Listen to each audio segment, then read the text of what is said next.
Hey guys! In this video, I'm gonna show you how I made these cute paper quilling carrots. You can use them to make a fun handmade card for a friend who loves gardening or any other exciting project. The materials I used are listed in the description below the video. So let's get to work!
Thank you for watching this video, guys.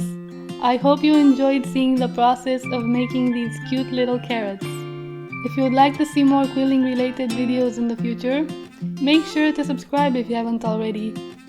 And also like this video and share it with your friends.